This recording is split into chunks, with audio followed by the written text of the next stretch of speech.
Good afternoon, ladies and gentlemen. My name is Devita Wahyu Utami. I would like to deliver my presentation about quantitative research methodologies. First of all, let me greet my lecturer, Mr. Channdy, for giving me the opportunity to present this topic, and then my friends who are watching these presentations. Hope it will be useful for you. Without any further, let's get down to my first slide.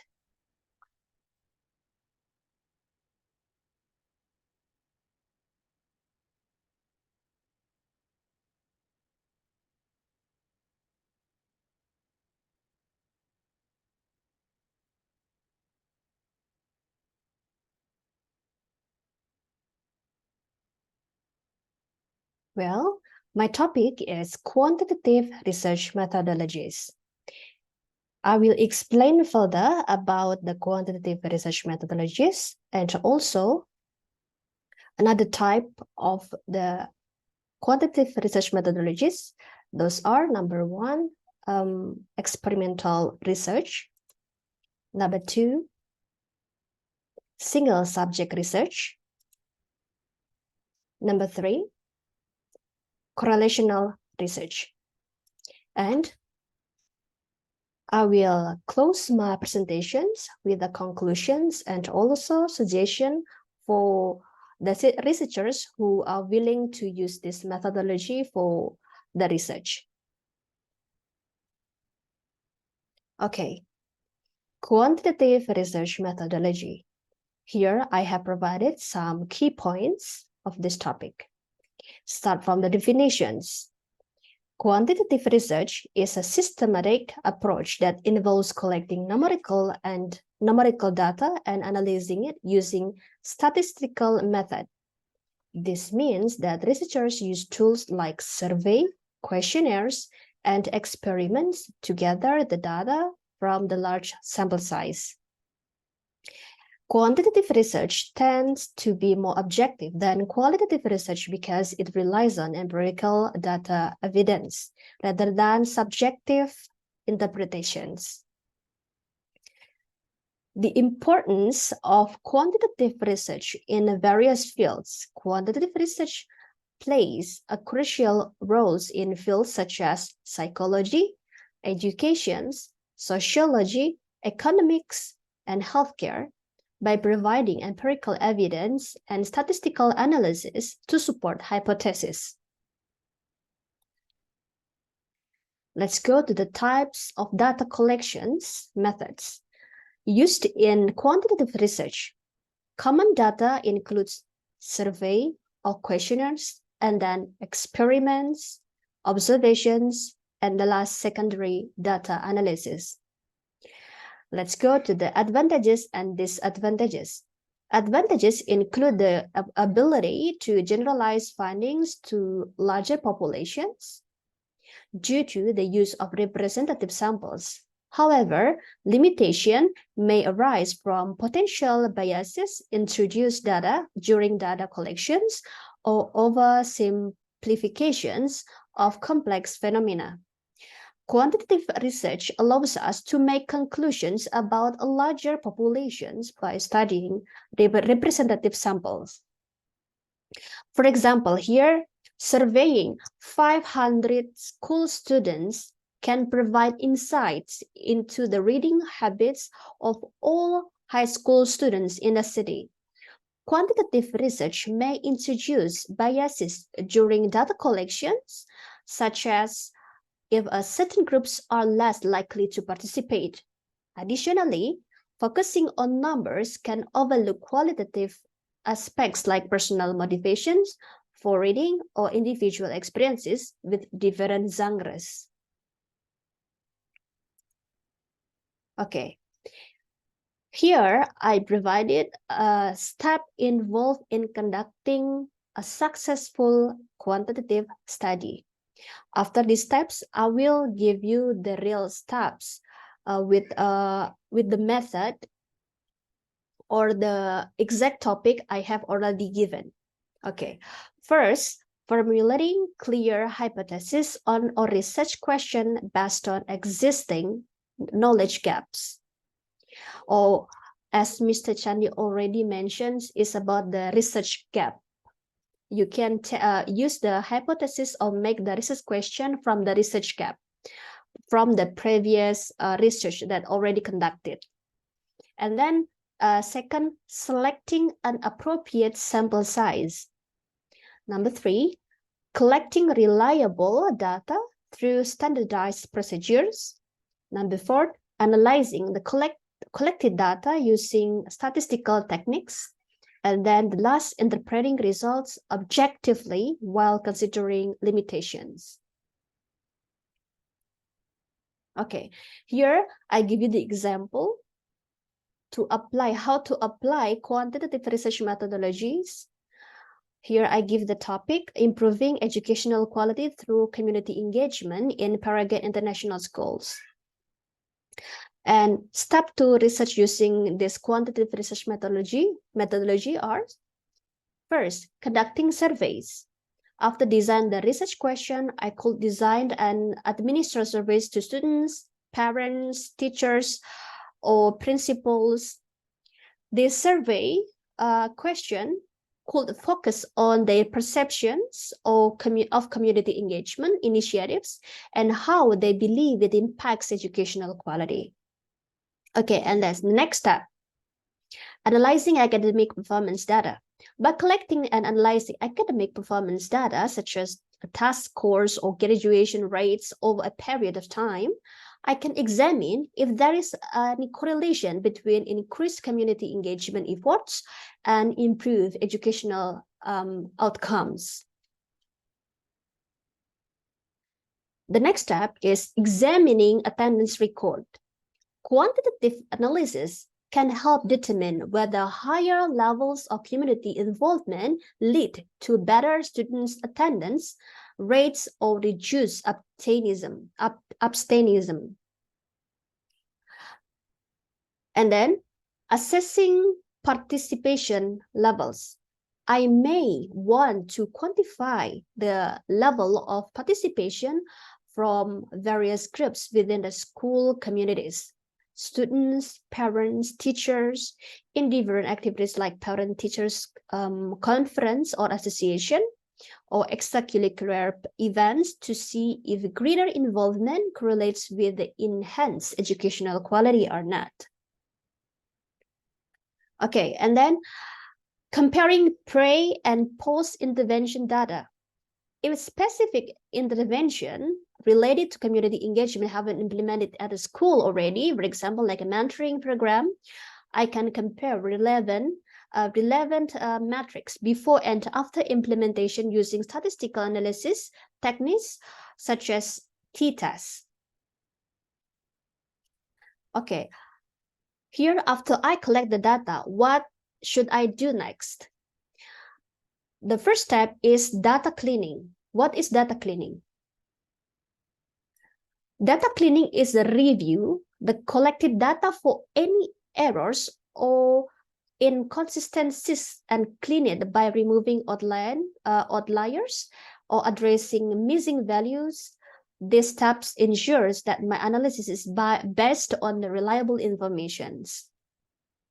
And then descriptive statistics. Calculate descriptive statistics such as means, standard deviations, frequencies, or percentages to summarize the main characteristic of the data sets. This will give a general overview of trends and patterns in a community engagement and educational quality. And then data visualization. Create visual interpretations of my data using charts, graph, pie charts, etc. to visually explore relationship between the variables like community engagement levels and academic performance. And then statistical analysis. Apply appropriate statistical analysis technique such as correlation analysis to examine if there are any significant relationship between variables in the study. Does higher community engagement correlate with a better academic performance? It may also use regression analysis to identify predicators educational quality based on community engagement factors. So for my topic here, I can use the correlational research. I will explain you further what correlational research is further after these explanations. And then interpretations. Analyze the results obtained from statistical analysis carefully while considering their practical significance within the context of schools' goals for improving educational quality through community engagement initiatives. And then draw conclusion and make recommendations. Based on my findings from analyzing the data, draw conclusion about how community engagement efforts relate to educational quality at school. I can then make evidence-based recommendations for further enhancing these efforts or implementing new strategies based on areas identified for improvement. Okay. Here, I provide some information about the program that may be helpful for you in analyzing your data. Actually, we're going to learn about how to manage data using the statistical method. But here, some of program also can help us when we try to manage our data that we have already collected. We can use R, Python, SPSS, Excel, or SAS. You can use this kind of program to help you to analyze your data. Okay, let's go down with the first type of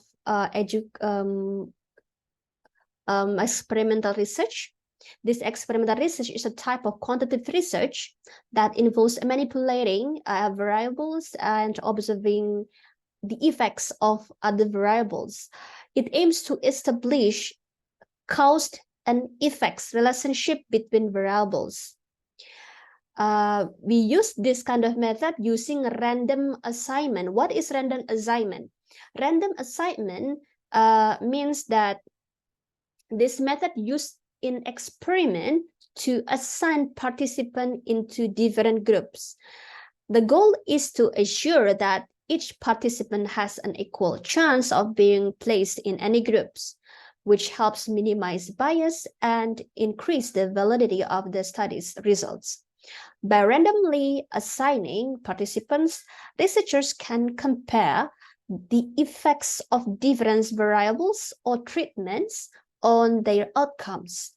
This helps establish cause and effect relationships between variables under investigations. Okay, I will explain about the example of doing experimental research methodology.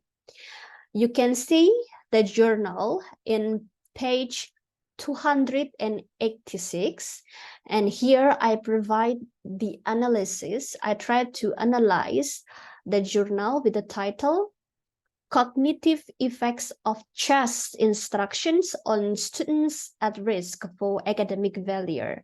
You can see page 286 to see the complete journal of the research. Here, I just provide the analysis, okay? The analysis using experimental research methodology to this topic will be, okay, first, experimental research can be useful tool to explore the cognitive research or cognitive effects of chess instructions on students at risk for academic failure. One possible approach is to implement a randomized controlled trial or RCT design. To carry out an RCT, researchers will start by identifying a group of students who are at risk for academic failure. Then researchers would randomly assign their students to either a treatment group or a control group. So as I said before, in experimental research, we will use random assignment. So to observe, we also use the random groups, that is a treatment group and also a control group. Okay, and then the treatment group would receive a structured program of CHAS instructions, while the control group would not receive any instruction in CHAS. Before and after interventions, researchers would assess both groups using standardized measure of cognitive ability, such as tasks of working memory, attention, and problem-solving skills. This would allow researchers to determine if there are any differences in cognitive ability between those who received the CHAS instruction and those who did not.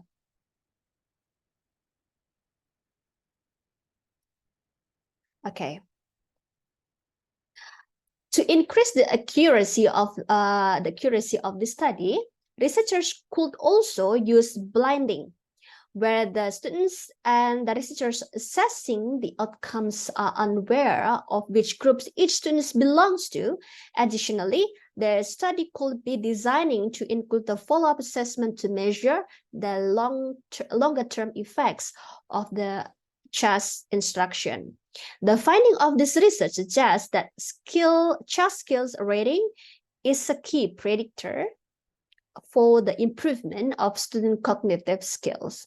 Students at risk at the beginning levels of competency and CHAS may be able to improve their cognitive skills and to improve their skills at CHAS. Okay, let's go on to our second types of quantitative research, that is single subject research. I have already provided the key points of single subject research. Single subject research is a type of quantitative research methodology that focuses on studying the behavior. Once again, here, the behavior. So if you want to analyze someone's behavior, you can use this kind of methodology, single subject research methodology. This approach can be useful for studying rare behaviors that are difficult to observe in large samples, or for assessing how effective specific interventions are at changing certain behaviors over time. This approach involves collecting data on a single subject or group of subjects repeatedly and systematically to observe patterns in their behavior. Single subject research typically involves 3 phases. First, during the baseline phase, researchers collect data on the student subjects' behaviors before any intervention is introduced. So this is the phase that before intervention. And the second phase is the intervention phase. Researchers introduce an experimental manipulations or treatment to see if it has an effect on the subject behaviors. And then post-intervention measurement. This is the third phase. The first is the baseline phase and the intervention phase, and the third one is post-intervention measurement phase. Researchers collect data again to assess whether there has been any change in the subject's behavior and results after the treatment. How is the result and the treatment after the interventions? Okay, actually, I have given the example also here. I take the journal from the book, that is the page 315. You may take a look at the journal and read the journal there. Here I already tried to analyze the journal where use the single subject research for the methodologies. The journal entitled Progressing from Programmatic to Discovery Research, a case example with the over-justification effects. To make it clear, here I have provided the explanation about what over-justification effect is. Okay. Refers to the phenomenon in a psychology where providing external rewards or incentives for engaging in an activity that was previously intrinsically motivated can actually decrease the person's intrinsic motivation to engage in that activity. Okay. In the context of progressing from programmatic to discovery research and studying the over-justification effects in 14-year-old boy with autism, single-subject research methodology can be implemented as follows. During the baseline phase of the studies, researchers would establish a baseline measurement by observing the documenting how often he engaged in behaviors like attempts at communications during play sessions without any external interventions. In the intervention phase of the study, researchers could introduce specific strategies or intervention tailored to his individual needs that can be implemented within classroom settings. This intervention may involve using visual aids or assistive technologies that supports communications or encourage social interaction with peers. The effectiveness of this intervention can be measured by tracking changes in behavior over time. Once an intrinsic reward system is introduced for engaging in this activity, such as giving money, researchers would continue observing and measuring how often and how well they perform this activity during the intervention phase. If there is a decrease compared to baseline levels after introducing external rewards, it may indicate an over-justification effects where extrinsic rewards have undermined intrinsic motivation towards practicing music independently without those rewards.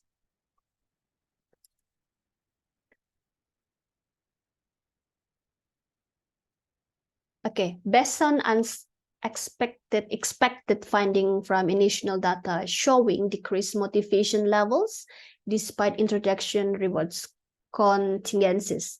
Subsequent analysis was conducted to evaluate underlying mechanism for such research through discovery research methods like interviews or surveys with participants, parents, or guardians about their perceptions regarding these contingencies.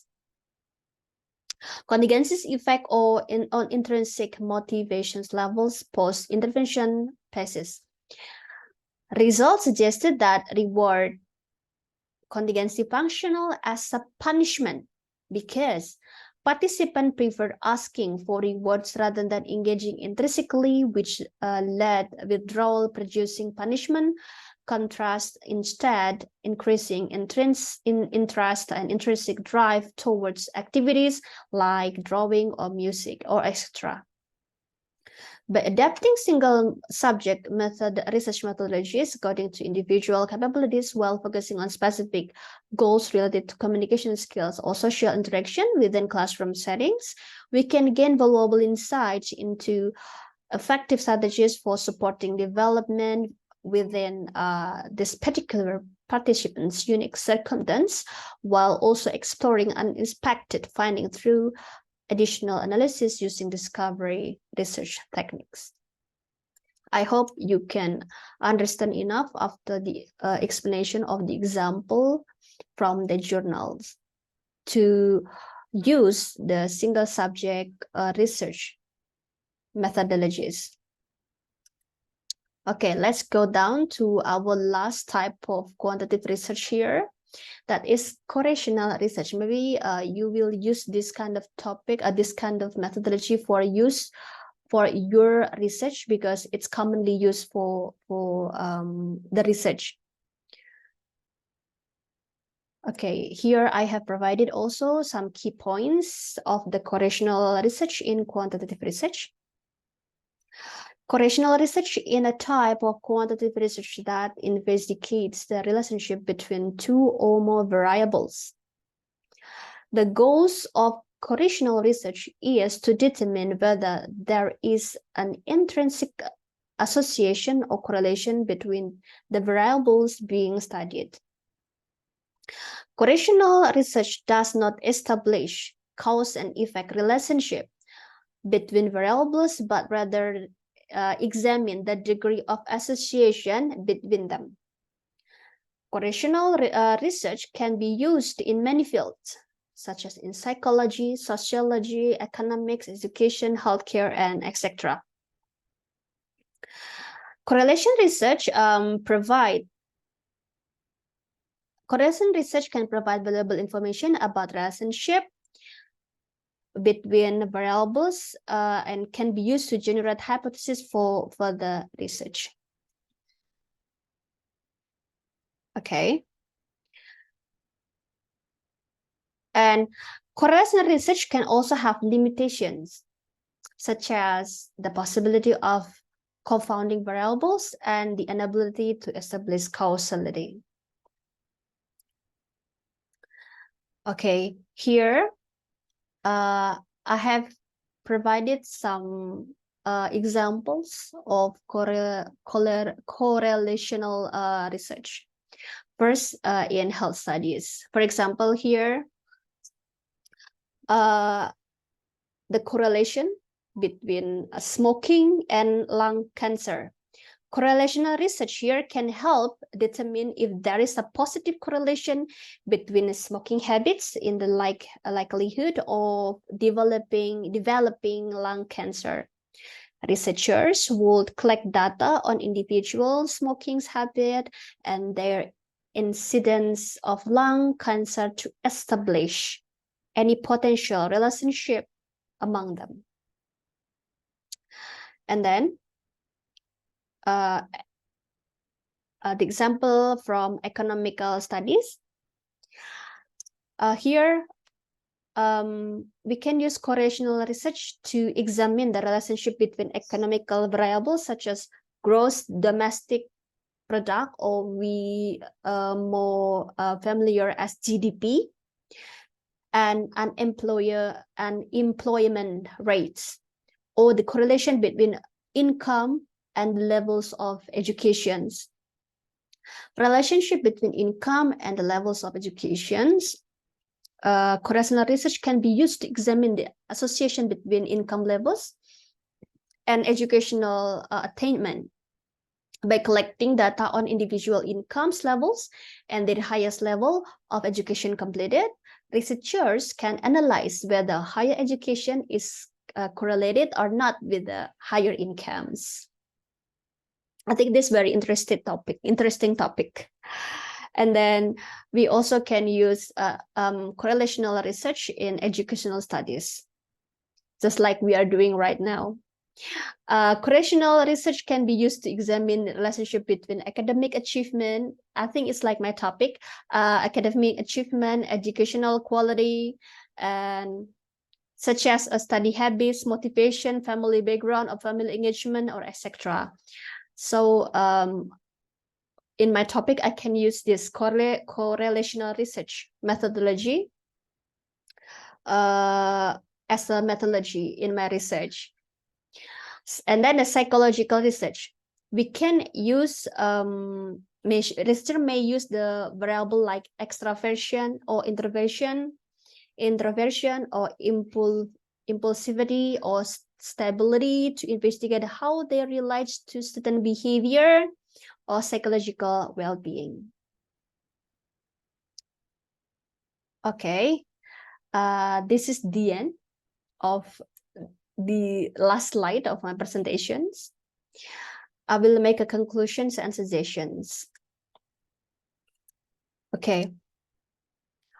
As a conclusion, quantitative research methodologies provide valuable insights onto various fields by utilizing different approaches such as experimental studies for causality, single subject studies for individual analysis over time, like a behavior, like I said before, and then correlational studies for exploring relationship between variables.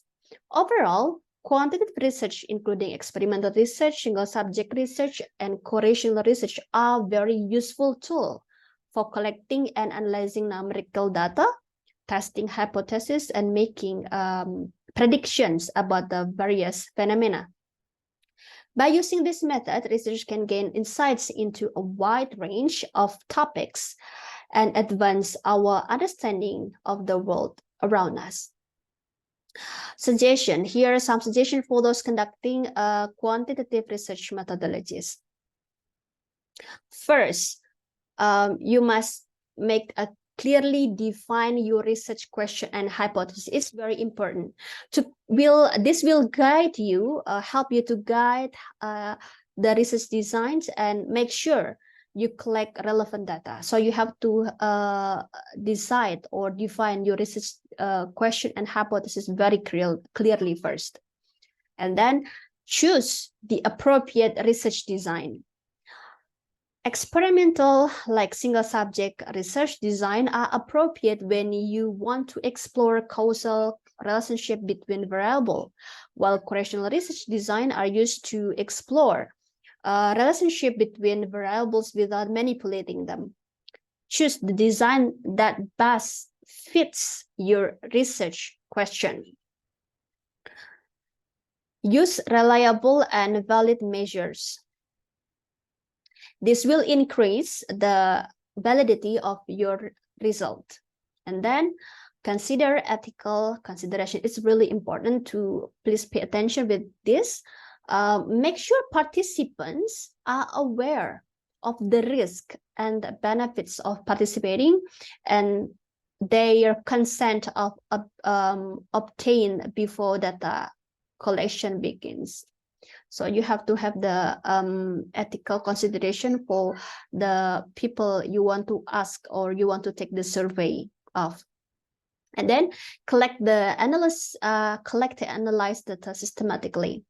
Collect data using consistent and standardized producers to ensure that results are reliable. Use appropriate statistical analysis to analyze your data and draw valid conclusions. The last, interpret your data carefully. Interpret your results within the context of your research questions or hypothesis, and then be cautious about drawing causal conclusions from correlation data design.